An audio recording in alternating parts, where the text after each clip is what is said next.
Bismillahirrahmanirrahim. Assalamualaikum warahmatullahi wabarakatuh.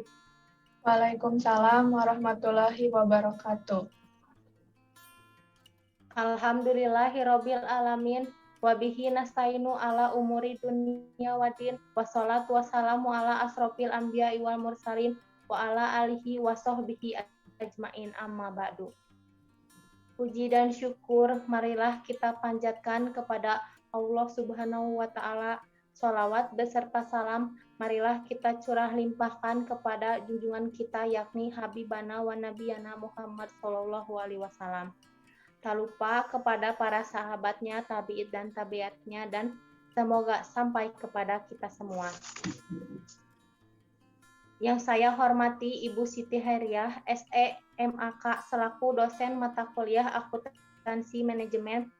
Yang saya hormati pemateri Ayu Siti Rahayu dan Elsa Manora.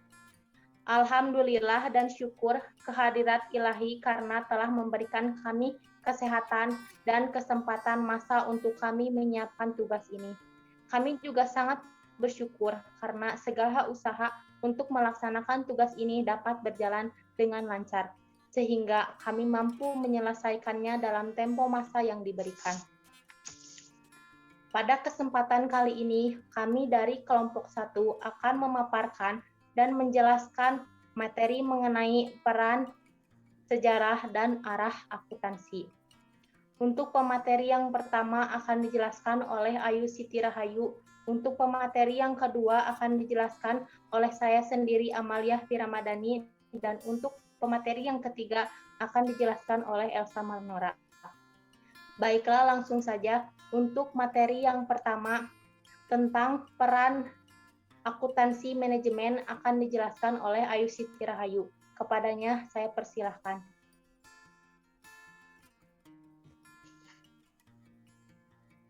Terima kasih untuk Amalia Firamadani. Yang pertama saya akan menjelaskan tentang latar belakang akuntansi manajemen. Akuntansi manajemen atau manajemen manajerial adalah sistem akuntansi untuk manajer atau manajemen dalam suatu organisasi dan untuk memberikan dasar kepada manajemen untuk membuat suatu keputusan bisnis yang akan memungkinkan manajemen akan lebih siap dalam pengelolaan dan melakukan fungsinya. Akuntansi manajemen tentu sangat diperlukan untuk mengoperasikan sebuah organisasi yang memiliki struktur besar dan rumit. Seperti berapa jumlah bahan yang harus disediakan, dari mana bahan diperoleh, berapa jumlah peralatan yang terpakai, berapa karyawan yang layak dipekerjakan, dan lain-lain. Berdasarkan hal tersebut, tentunya pemahaman terhadap akuntansi manajemen perlu dipelajari agar dapat menambah pengetahuan pembaca dan dapat dimanfaatkan di kemudian hari.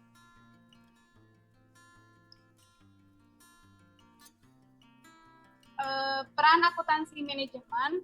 Peran akuntansi pada umumnya dan manajemen pada khususnya sangat penting dalam menyediakan informasi bagi masyarakat secara keseluruhan, terutama bagi pengambil keputusan, para manajer, dan profesional. Akuntansi manajemen memiliki tanggung jawab dalam mediator konflik. Hal ini berarti bahwa akuntansi manajemen dapat membantu manajemen dalam proses pengambilan keputusan agar sumber-sumber ekonomi yang dikuasainya atau kekayaan perusahaan dapat dialokasikan dan ditransformasikan secara lebih efektif serta efisien. Termasuk pula tanggung jawab untuk memberikan informasi mengenai aspek-aspek disfungsional yang ditimbulkan oleh konflik-konflik intraorganisasi. Sistem informasi akuntansi pada suatu organisasi memiliki dua subsistem utama, yaitu sistem akuntansi manajemen dan sistem akuntansi keuangan. Kedua sistem akuntansi tersebut berbeda tujuan, sifat masukan dari jenis proses yang digunakan untuk mengubah masukan menjadi keluaran.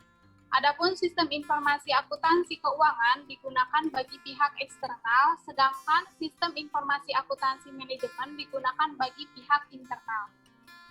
Sistem akuntansi manajemen menyediakan informasi yang dibutuhkan bagi para pemakai intern atau para manajer dan profesional untuk memenuhi tujuan-tujuan manajemen tertentu, sehingga mengurangi ketidakpastian dalam pengambilan keputusan.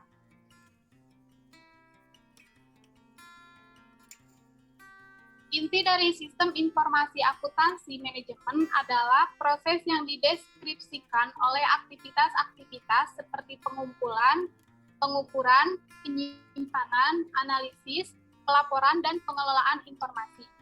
Sistem informasi akuntansi manajemen tidak terikat oleh kriteria formal apapun yang mendefinisikan sifat dari proses, masukan, atau keluarannya, sehingga kriterianya fleksibel dan berdasarkan pada tujuan manajemen.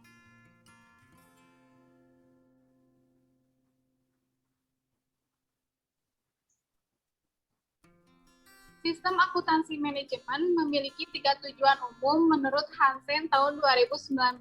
Yang pertama, menyediakan informasi untuk perhitungan biaya jasa, produk, atau objek lainnya yang ditentukan oleh manajemen.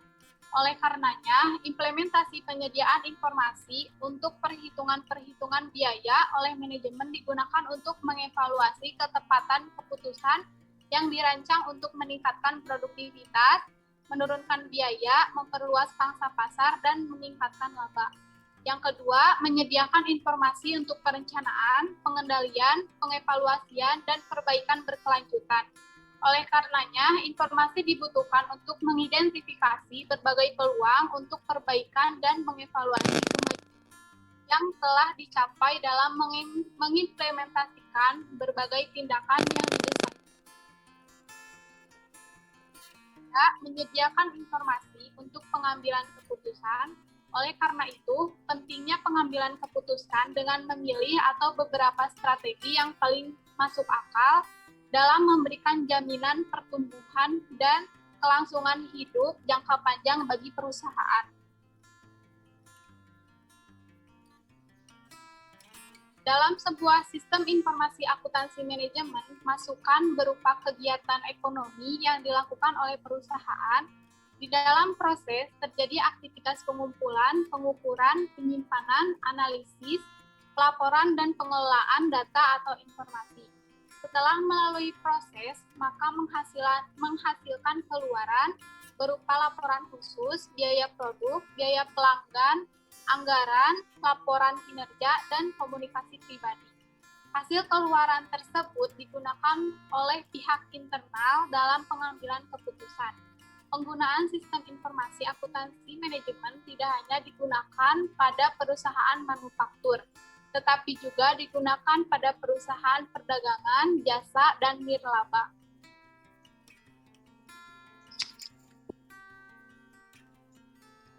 Menurut Mulyadi tahun 2001 mengemukakan bahwa terdapat 2 garis besar peranan dari akuntansi manajemen, di antaranya yaitu yang pertama, peran akuntansi manajemen sebagai suatu tipe akuntansi. Peran akuntansi manajemen sebagai sistem pengolah informasi keuangan dalam perusahaan dibagi menjadi 3 tingkat perkembangan. Yang pertama, pencatat skor. Dalam pengelolaan perusahaan, manajemen melakukan perencanaan aktivitas dan pengendalian pelaksanaan rencana aktivitasnya. Akuntansi manajemen berperan dalam menyediakan informasi keuangan bagi penyusun rencana aktivitas, yang memberikan informasi sebagai dasar untuk mengalokasikan sumber daya kepada berbagai aktivitas yang direncanakan.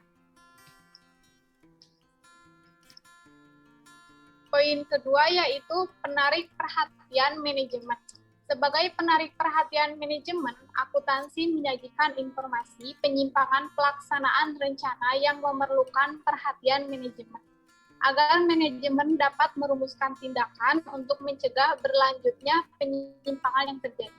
Tahap perkembangan ini hanya dapat dicapai jika akuntansi manajemen telah dapat menjadi pencatat skor yang baik. Poin yang ketiga yaitu penyedia informasi untuk pemecah masalah. Tahap perkembangan ini merupakan akibat lebih lanjut dari status perkembangan yang sebelumnya telah dicapai, yaitu sebagai pencatat skor dan sebagai penarik perhatian. Jika manajemen telah mengandalkan informasi yang dihasilkan oleh akuntan manajemen, maka mereka akan selalu mengundangnya dalam setiap pengambilan keputusan pemecahan masalah yang akan mereka lakukan.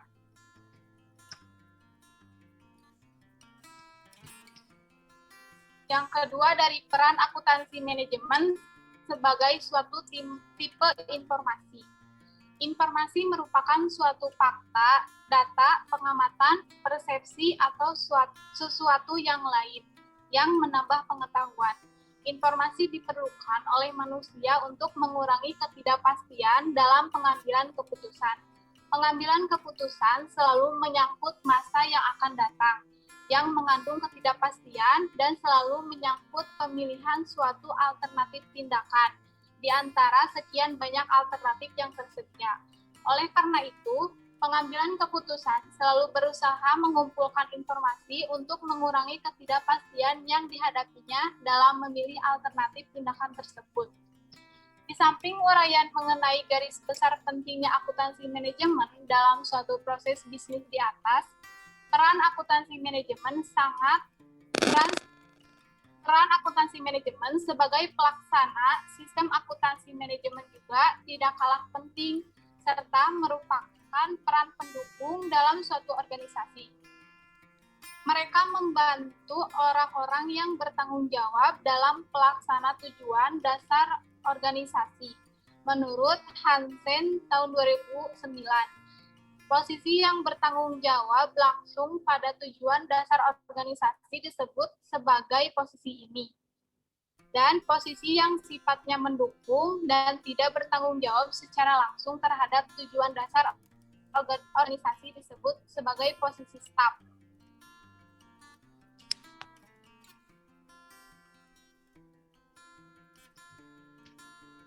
Yang kedua, lanjutan dari peran akuntansi manajemen sebagai suatu tipe informasi.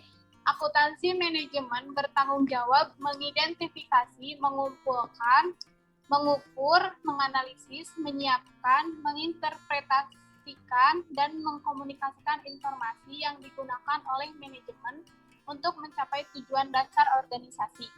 Akuntansi manajemen berfungsi sebagai anggota staf dari organisasi dan bertanggung jawab menyediakan informasi. Semua praktik akuntansi manajemen dikembangkan untuk membantu manajer memaksimumkan laba.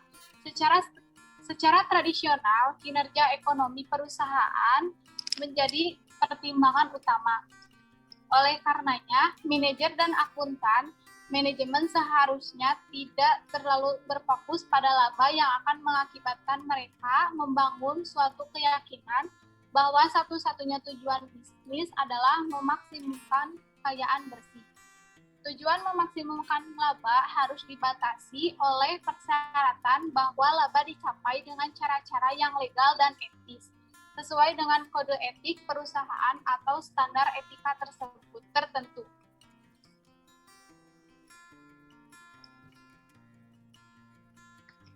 Selanjutnya, efeknya timbullah beberapa sertifikasi khusus yang ditujukan bagi akuntan manajemen, antara lain CMI atau Certificate in Management Accounting adalah sertifikasi yang didesain untuk memenuhi kebutuhan khusus para akuntan manajemen. Salah satu tujuan CMI adalah membuat akuntan manajemen menjadi disiplin ilmu yang diakui profesional dan terpisah dari profesi akuntan publik. Yang kedua, CPA atau Certificate in Public Accounting, utamanya ditujukan bagi mereka yang berpraktik sebagai akuntan publik, tetapi banyak akuntan manajemen yang memiliki karena sertifikat ini sangat diakui. Poin ketiga yaitu CIA, yaitu Certificate in Internal Auditing, adalah sertifikasi bagi auditor internal dan didesain untuk memiliki kompetensi teknis yang memadai.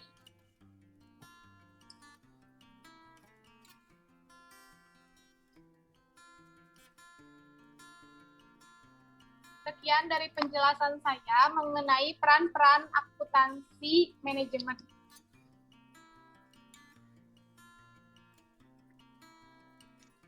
Terima kasih kepada Ayu Siti Rahayu yang telah memaparkan dan menjelaskan materi mengenai peran akuntansi manajemen.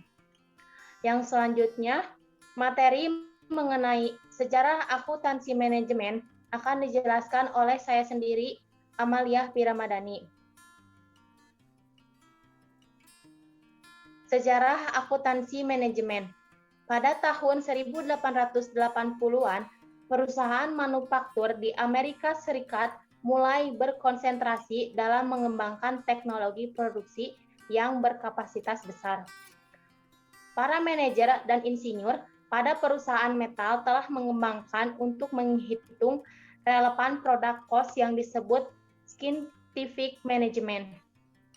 Prosedur ini digunakan untuk menganalisis produktivitas dan laba suatu produk. Akan tetapi, seiring berkembangnya pemikiran akuntansi, maka setelah tahun 1914, prosedur tersebut mulai hilang dari praktik akuntansi perusahaan.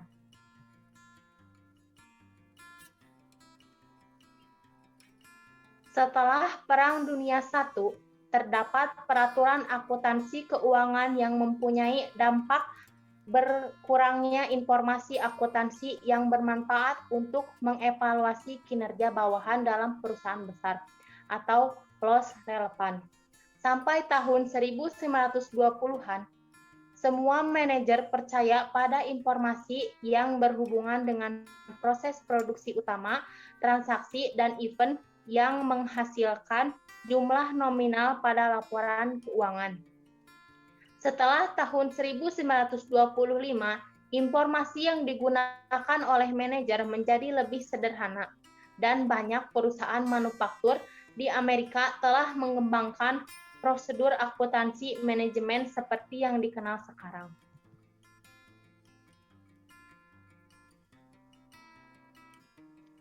Selama kurun waktu lebih dari 60 tahun, akuntan akademisi berusaha untuk mengembalikan relevansi antara informasi cost accounting dengan informasi akuntansi keuangan. Usaha tersebut menggunakan model perusahaan manufaktur sederhana, sejenis dengan perusahaan tekstil abad 19 dan dalam rangka mengatasi masalah produksi. Akademisi menyusun ulang informasi pelaporan kos persediaan.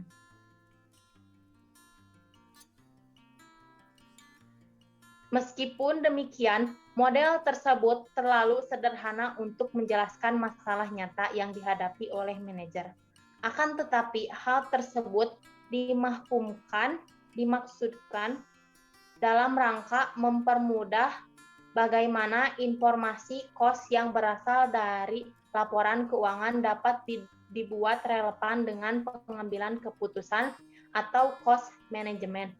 Mulai tahun 1980-an sampai sekarang, akuntansi manajemen mengalami masa perkembangan yang pesat dengan perannya sebagai pendamping akuntansi keuangan. Jansen dan Kaplan menuliskan dengan indah dalam Relevant Clause The Rise, The Fall of Management Accounting.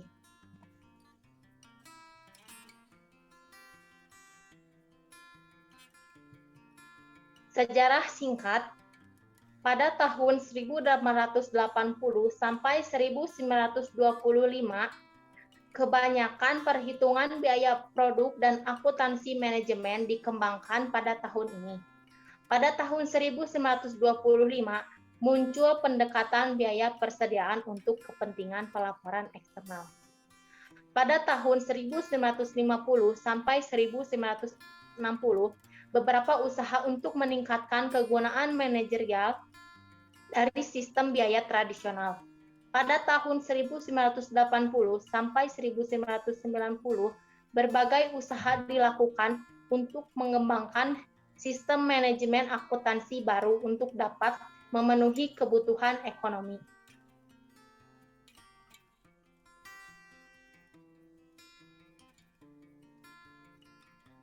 Kebanyakan prosedur perhitungan harga pokok produk atau product costing dan akuntansi manajemen yang digunakan pada abad 20 di perkembangan antara tahun 1880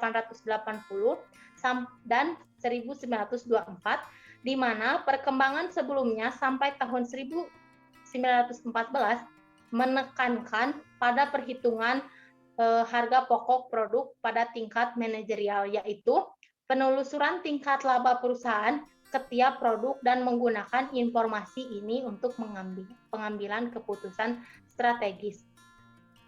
Mulai tahun 1925, setelah dikembangkannya pasar modal di Amerika Serikat, hampir semua usaha akuntansi manajemen untuk menghasilkan informasi bagi pokok persediaan inventory costing,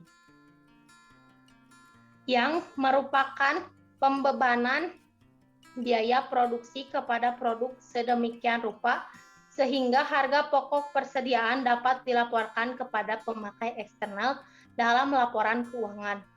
Laporan keuangan menjadi kekuatan yang membuat desain sistem akuntansi biaya.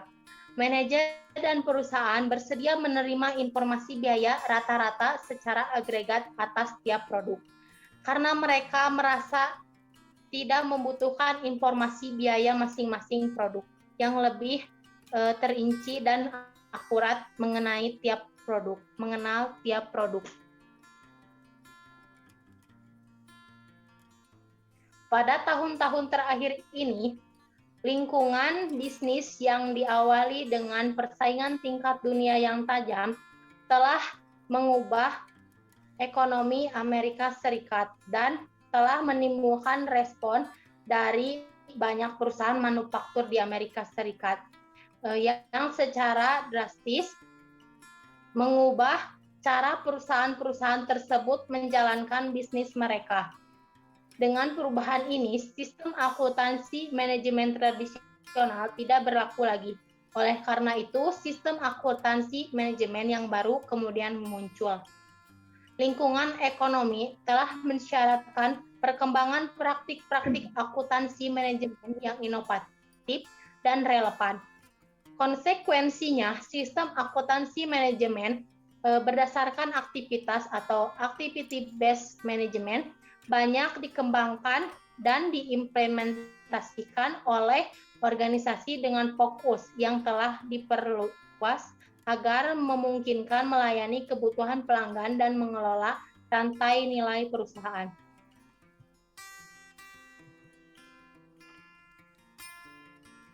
Penekanan waktu, kualitas, dan efisiensi untuk mengamankan dan mempertahankan keunggulan bersaing perlu dilakukan. Sebagai tambahan, manajer harus memutuskan posisi strategis perusahaan. Posisi yang dipilih dapat mempengaruhi sifat sistem informasi akuntansi manajemen.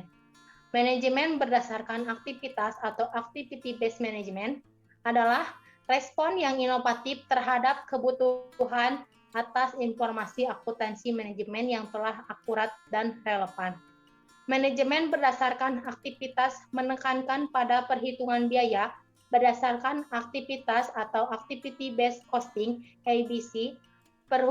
Perhitungan biaya berdasarkan aktivitas dapat meningkatkan keakuratan pengalokasian biaya, yaitu pertama-tama dengan menelusuri biaya berbagai aktivitas, kemudian produk atau pelanggan yang menggunakan berbagai aktivitas tersebut.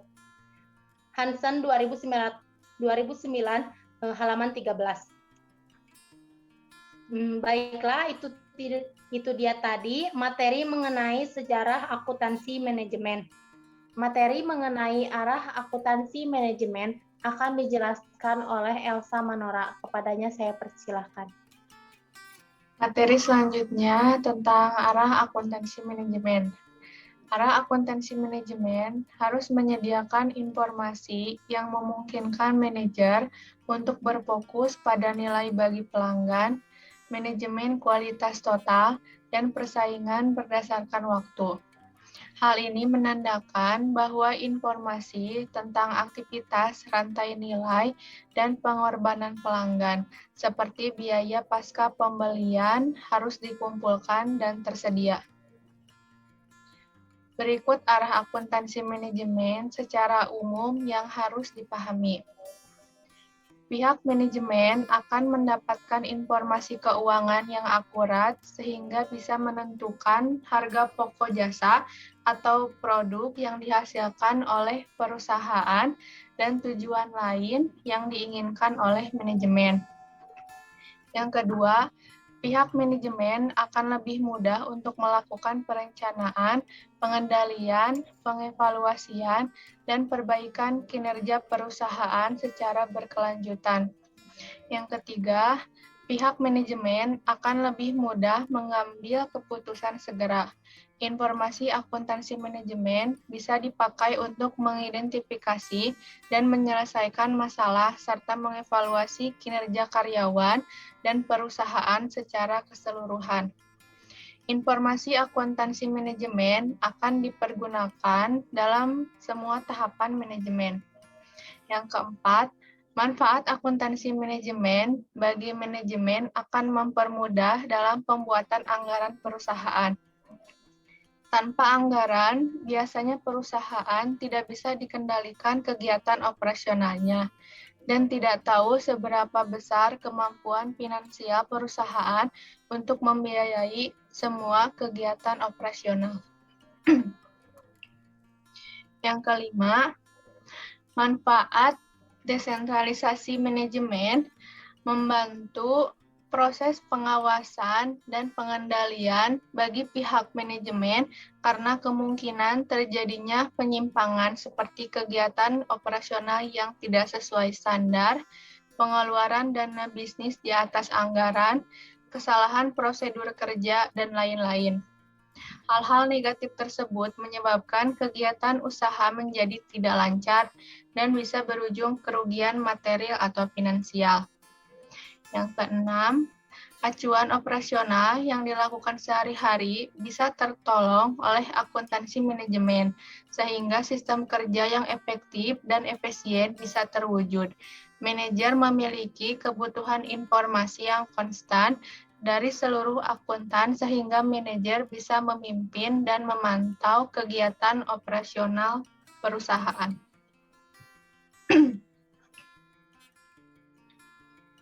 Arah perkembangan akuntansi manajemen sejalan dengan perubahan tersebut. Alat dan teknik-teknik akuntansi manajemen juga mengalami evolusi yang sangat cepat. Arah perkembangannya sangat ditentukan oleh arah perkembangan praktik bisnis. Teknik-teknik dan alat-alat yang telah mengalami dan akan terus berkembang di masa yang akan datang dapat dijelaskan secara singkat sebagai berikut ini. Yang pertama ada Enterprise Resource Planning. Fitur teknologi informasi seperti kecepatan proses, ketepatan, dan kemudahan penggunaannya menjadi salah satu alasan penggunaannya dalam aktivitas manajerial. Manajer membutuhkan informasi tentang seluruh hal yang terjadi di sekitarnya sesegera mungkin sebagai referensi untuk bertindak tepat dan cepat. Yang kedua, Electronic Data Interchange. Electronic Data Interchange sangat dibutuhkan dalam sistem perdagangan berbasis teknologi informasi yang sangat ini berkembang sangat cepat. Banyak perusahaan memanfaatkan informasi dan teknologi ini dengan membuka perdagangan secara elektronik atau e-commerce, pertukaran data, penggunaan barcode, sehingga dapat memangkas kos produksi dalam jumlah yang signifikan. Teknologi ini memungkinkan terjadinya transaksi dari berbagai belahan dunia dengan tingkat kesalahan spesifikasi yang relatif kecil dan pelayanan yang cepat sehingga kepuasan pelanggan dapat ditingkatkan. Yang ketiga, Supply Chain Management. Penerapan Electronic Data Interchange menjadi bagian dari penerapan rantai nilai manajemen atau Supply Chain Management. Rantai nilai manajemen merupakan bentuk pengelolaan hubungan yang terjadi mulai dari perolehan bahan baku, proses produksi, hingga distribusi ke agen dan retail. Melalui analisis mata rantai ini, ketersediaan, jaminan harga, dan kualitas bahan baku terjaga, diproses tepat waktu, dan berkualitas, serta dapat didistribusikan lebih cepat dan lebih memuaskan. Yang keempat, Theory of Constraint. Theory of Constraint bukan merupakan bagian dari akuntansi, melainkan suatu alat manajemen yang bertujuan mengoptimalkan penggunaan sumber daya yang tersedia dengan cara mengidentifikasi kendala yang terjadi dalam proses pemanfaatan sumber daya tersebut. Identifikasi ini memungkinkan manajemen melakukan tindakan antisipatif sehingga dapat mengurangi waktu siklus, perolehan bahan baku, produksi, distribusi, dan meningkatkan efisiensi pabrik. Bagian terpenting dalam penerapan Theory of Constraint adalah penerapan cost standard. Yang kelima, ada just in time. Just in time adalah sebuah filosofi tentang perbaikan berkesinambungan melalui pengurangan pemborosan secara terus-menerus. Filosofi ini diterapkan dalam berbagai unit kegiatan, misalnya pada unit fabrikasi.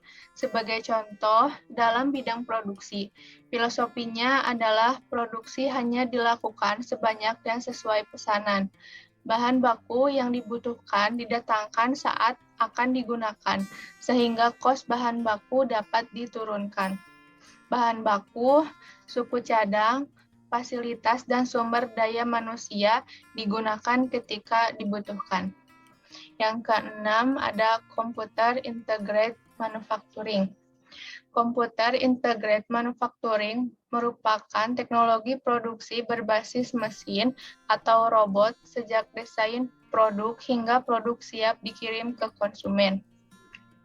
Penggunaan komputer dalam semua fase produksi menghendaki perencanaan produksi yang akurat. Karenanya, penerapan Computer Integrated Manufacturing biasanya disertai dengan penerapan GIT dan TQM. Yang ketujuh, ada Customer Orientation. Terjadi pergeseran orientasi dari orientasi produk ke arah orientasi konsumen. Konsumen saat ini adalah konsumen yang cerdas, sadar informasi, dan sangat memahami kebutuhannya. Pergeseran ke arah fokus pelanggan dilakukan untuk meningkatkan loyalitas pelanggan. Konsep value chain analysis yang menempatkan kebutuhan pelanggan sebagai dasar untuk menilai semua aktivitas desain, pengembangan produk, produksi, distribusi, dan pemasaran produk atau jasa, serta layanan purna jual. Yang kedelapan, target costing. Dalam kondisi persaingan yang ketat, harga jual merupakan salah satu faktor bersaing. Sebuah perusahaan tidak bisa menentukan harga jual melebihi harga pasar. Oleh karena itu, jika harga jual masih lebih tinggi dari harga pasar, maka kos produksi harus dikurangi. Pengurangan kos produksi inilah hakikat dari target costing.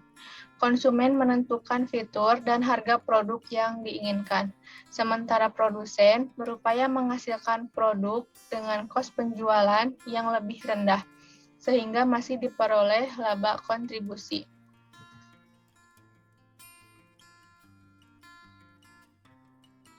Yang ke-9, Activity-Based Management. Activity-Based Management adalah suatu sistem yang luas dan menyeluruh yang memfokuskan perhatian manajemen pada aktivitas untuk menciptakan nilai bagi konsumen serta memperoleh laba dari nilai yang disediakan. Pendekatan Activity-Based Management ini mendukung penerapan target costing. Inti Activity-Based Management adalah mengidentifikasi semua aktivitas produksi secara teliti dan mengestimasi kosnya. Melalui identifikasi aktivitas ini, aktivitas yang tidak menghasilkan nilai tambah akan dihilangkan. Demikian juga cost-nya, sehingga cost siklus hidup produk dapat berkurang. Yang ke-10, time-driven activity-based costing. Semua kehidupan dan aktivitas manusia dilingkupi oleh 3 dimensi, yaitu dimensi waktu, ruang, dan gerak. Apapun aktivitas yang dilakukan akan selalu dipengaruhi dan dibatasi oleh waktu.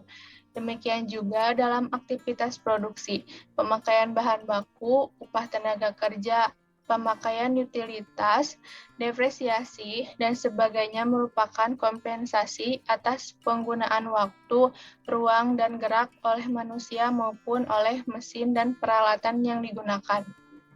Dengan demikian, waktu merupakan salah satu kendali yang dapat digunakan dalam melakukan analisis dan implementasi time-driven activity-based costing.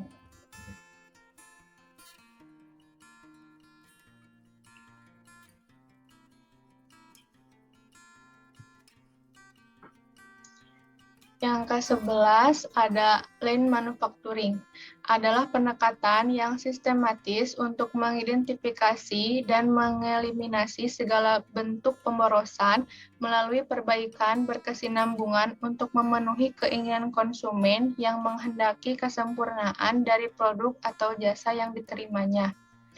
Lean manufacturing sebenarnya sebuah metodologi yang didesain untuk mempertahankan aliran produk yang berkesinambungan dalam pabrik, tetapi tetap fleksibel untuk disesuaikan dengan perubahan permintaan pasar. Yang ke-12 ada Six Sigma. Six Sigma mulai dipopulerkan di Amerika Serikat sejak tahun 1987. Yang mana pada saat itu Motorola memulai penggunaan Six Sigma. Six Sigma didefinisikan sebagai metode yang sistematik dan terorganisasi untuk program-program peningkatan strategik serta program pengembangan produk dan layanan baru yang didasarkan pada metode sains dan metode statistik guna melakukan pengurangan tingkat kecacatan secara dramatik. Menurut Linderman dan kawan-kawan tahun 2003.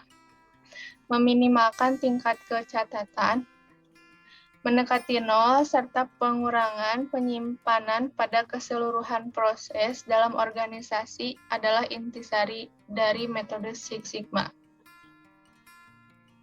Yang ke-13 ada Balance Scorecard. Pada tahun 1990-an, Robert Kaplan dan David Norton mengembangkan metodologi untuk menerjemahkan tujuan organisasi ke dalam ukuran-ukuran, sasaran, dan inisiatif dalam 4 perspektif yang berbeda, yaitu keuangan, konsumen, proses bisnis internal, dan infrastruktur atau pembelajaran dan pertumbuhan. Metodologi ini kemudian dikenal dengan nama Balance Scorecard. Balance Scorecard umumnya digunakan untuk mengklarifikasi dan memutakhirkan strategi bisnis, mengaitkan tujuan organisasi dengan anggaran tahunan, mengizinkan perubahan-perubahan dalam organisasi, dan meningkatkan pemahaman terhadap visi dan misi kepada semua anggota organisasi. Yang ke-14, metodologi campuran. Meskipun program-program perbaikan berkelanjutan dapat membantu organisasi meningkatkan operasi organisasi dalam banyak aspek, program tersebut belum efektif dalam menyelesaikan seluruh masalah dalam organisasi. Oleh karena itu, untuk mengatasi kelemahan tersebut, telah banyak perusahaan menggabungkan berbagai jenis program pengembangan. Penggabungan ini dapat memperkaya suatu program jika dibandingkan dengan menerapkan secara individu. Salah satu contoh metodologi campuran adalah Lean Six Sigma. Lean Six Sigma mengombinasikan antara Six Sigma dengan Lean Manufacturing. Perkembangan metodologi campuran ini menjadi sangat penting karena adanya kebutuhan untuk mempertahankan tingkat produksi yang tinggi dengan kualitas prima, serta menghasilkan limbah yang rendah. Sekian pemaparan dari saya. Saya kembalikan lagi ke Amalia Piramadani. Terima kasih kepada Elsa Manora yang telah memaparkan dan menjelaskan materi mengenai arah akuntansi manajemen. Untuk kesimpulan pada presentasi kali ini yaitu peranan akuntansi pada umumnya dan manajemen pada khususnya sangat penting dalam menyediakan informasi bagi masyarakat secara keseluruhan, terutama bagi pengambilan keputusan para manajer dan profesional. Akuntansi manajemen memiliki tanggung jawab dan mediator konflik.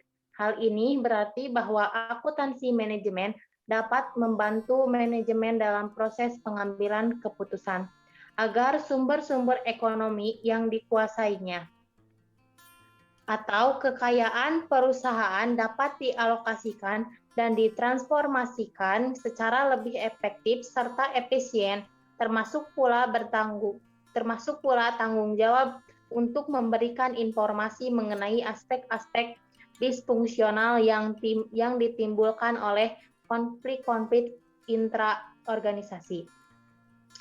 Untuk sejarah akuntansi manajemen, berawal pada tahun 1880-an sampai 1925-an, kebanyakan perhitungan biaya produk dan akuntansi manajemen dikembangkan pada tahun ini. Pada tahun 1925, muncul pendekatan biaya persediaan untuk kepentingan pelaporan eksternal. Pada tahun 1950 sampai 1960, beberapa usaha untuk meningkatkan kegunaan manajerial dari sistem biaya tradisional. Pada tahun 1980 sampai 1990, berbagai usaha dilakukan untuk mengembangkan sistem manajemen akuntansi baru untuk dapat memenuhi kebutuhan ekonomi. Untuk arah akuntansi manajemen, harus menyediakan informasi yang memungkinkan manajer untuk berfokus pada nilai bagi pelanggan. Manajemen kualitas total dan persaingan berdasarkan waktu. Hal ini menandakan bahwa informasi tentang aktivitas rantai nilai dan pengorbanan pelanggan atau seperti biaya pasca pembelian harus dikumpulkan dan tersedia. Arah perkembangan akuntansi manajemen sejalan dengan perubahan tersebut. Alat dan teknik-teknik akuntansi manajemen juga mengalami evaluasi yang sangat cepat. Arah perkembangannya sangat ditentukan oleh arah perkembangan praktik bisnis.